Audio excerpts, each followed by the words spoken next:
You look at your child, your heart filled with hope, and you say the words you believe are the greatest gift you can offer. Sweetheart, you can be anything you want to be. An astronaut, a president, a rock star. You've just opened the entire world to them. So why do they just shrug? Why do they seem more anxious than inspired? What if I told you that this one, single phrase, spoken with the best intentions, is one of the biggest mistakes modern parents make? A mistake that can actually lead to paralysis, anxiety, and a total lack of motivation. In this video, I'm going to show you exactly why this phrase fails and give you the specific, powerful words to say instead. And trust me, the last one is a game changer that most parents have never even considered. Before you feel a wave of guilt, let me be clear. You are not a bad parent for saying this. You're doing what you think is best, trying to build your child's confidence. The intention is beautiful. The problem isn't with your heart, it's with how a child's brain interprets this message. Psychologists call it the paradox of choice. When faced with limitless options, the human brain doesn't feel free, it feels overwhelmed. For a child, anything is not a map. It's a massive, blank, and terrifying space. They don't have the life experience to fill it in. So instead of igniting a fire, it often creates a fog of confusion and pressure. This isn't a failure in your child. It's a normal developmental stage. Our job is to stop giving them a blank map and start helping them draw the first few roads. So our first and most crucial shift is moving from celebrating a distant outcome to praising their current effort. The phrase, "you can be anything," focuses on a vague future identity. It's abstract, but effort is happening right now. It's real and tangible.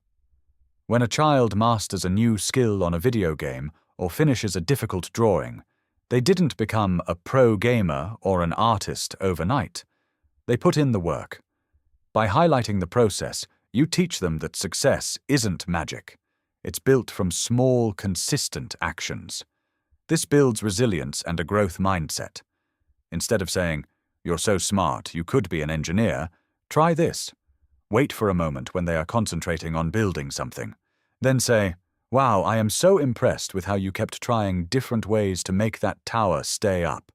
That focus and willingness to try again is exactly how great builders create amazing things.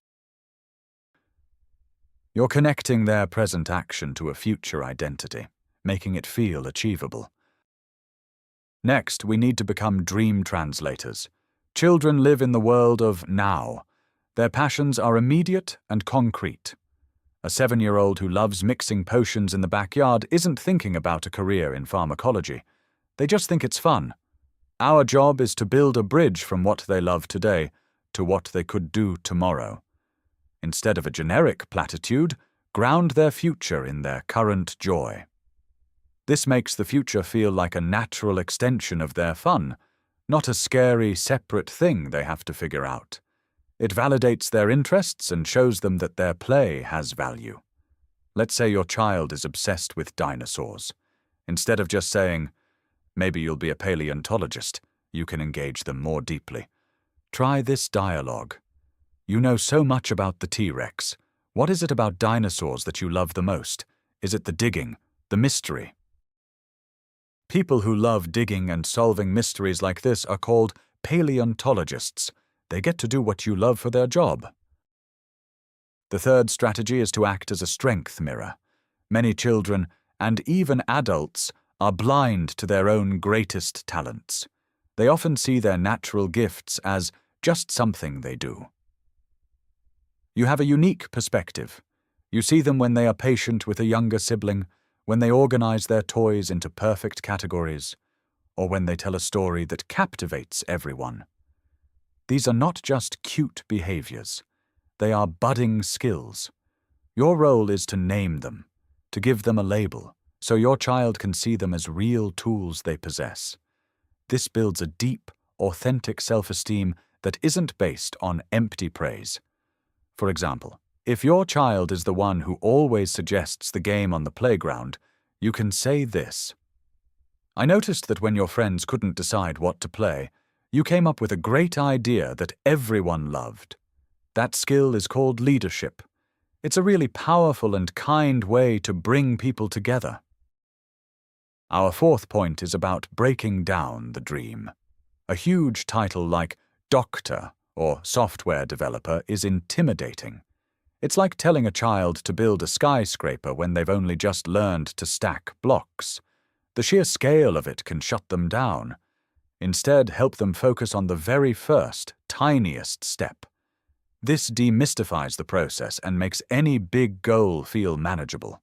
It teaches them the crucial life skill of project breakdown. Every great achievement in history began with a single, small action.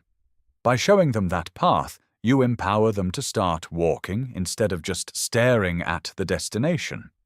If your child says, "I want to have a famous YouTube channel," don't just say, "That's great." Deconstruct it with them. You can say, "That's an exciting goal. All the best YouTubers started by making their very first video. What if this weekend we try to make a short 1-minute video about your favorite toy?" That's the first step. Now for a big one. Let's reframe the entire conversation with our fifth strategy. Shift from what you want to be to what problems you want to solve. This is a profound change. The first question is about identity and status.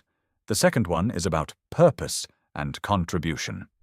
Asking about solving problems encourages your child to look outward at the world and think about how their unique skills can make a difference. It fosters empathy, creativity, and a sense of meaning. This approach moves them away from the pressure of picking a job title and towards finding a mission that excites them. It's a much more powerful motivator. Imagine your child says they want to be rich. Instead of judging, get curious. Say this, "That's interesting. If you had all the money in the world, what problems would you want to solve with it?" Would you want to help homeless animals, or invent a new way for people to get clean water, or build amazing parks for kids to play in? The sixth strategy is crucial for their mental health. Explicitly give them permission to change their mind. The phrase, "you can be anything," implies they have to pick one thing and stick with it. This creates immense pressure to make the right choice. Kids feel like they will be letting you down if their passion for being a vet at age 8 fades by age 10. We need to normalize exploration and evolution. Life is not a straight line. By telling them it's okay to change, you give them the freedom to explore their interests without fear of failure or disappointment. You are teaching them that the goal is not to find a single, final answer, but to enjoy the journey of discovery. When they announce a new dream, you can say, "Being a chef sounds like an amazing idea. It's so cool that you are exploring different things. It's totally normal for your interests to change as you learn more.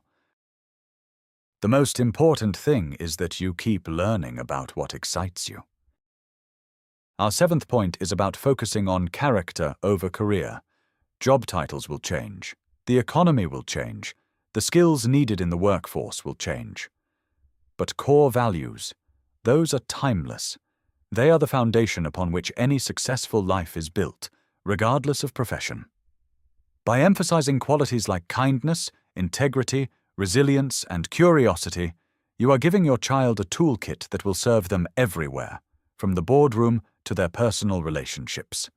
This takes the pressure off finding the perfect job and places it on becoming a good person, which is a far more attainable and meaningful goal. Try weaving this into conversation, like this. Whether you decide to be a teacher or an engineer or an artist, the thing that will make people want to work with you and be around you is your kindness and your honesty. Being a good person is the most important job of all. Let's get practical with our eighth strategy, expose them to the real world. A child's idea of a job is often based on cartoons or movies.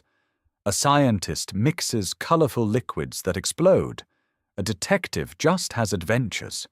We need to ground their ideas in reality, not to crush their dreams, but to make them more real and relatable. Introduce them to adults in your life from various professions. Encourage them to ask questions, not just, "What do you do?" But what's the hardest part of your job? And what's a typical day like? This real-world exposure provides them with data points they can use to make informed choices later on. You could say, "Your aunt is a graphic designer. Next time we see her, let's ask her to show us a project she's working on. We can ask what she loves about her job and what parts are challenging. It could be really interesting to see what it's actually like." The ninth strategy is a simple but powerful word: and. So often, we force children into a box, making them choose between their interests. Are you a science kid or an art kid? A jock or a nerd?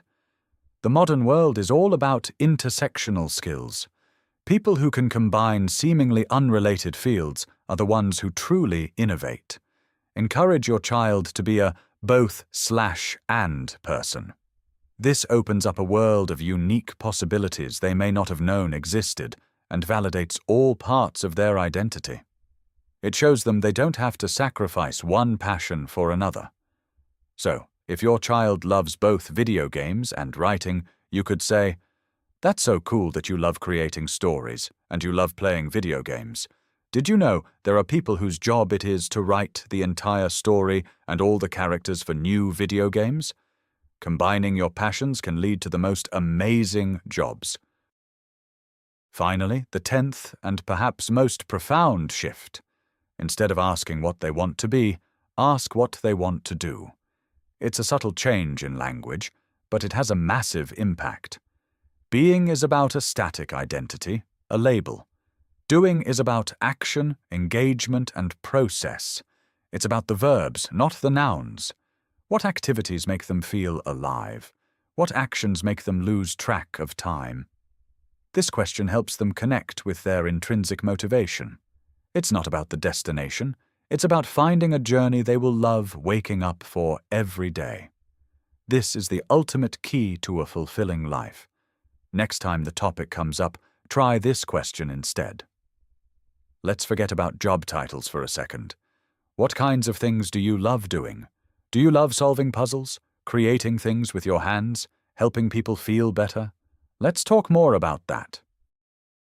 So let's throw away the vague, pressure-filled phrase, "You can be anything." Instead, let's become our children's coaches. Let's praise their effort, connect to their interests, mirror their strengths, and help them take that very first step. By shifting our language, we shift their entire perspective from one of overwhelming pressure to one of exciting possibility. You are not just raising a future worker, you are raising a whole person. And you are doing an amazing job. Remember, your goal isn't to give them a map of the world, but to give them the confidence to draw their own. If this was helpful, please give this video a like and subscribe for more advice to help you on this incredible parenting journey.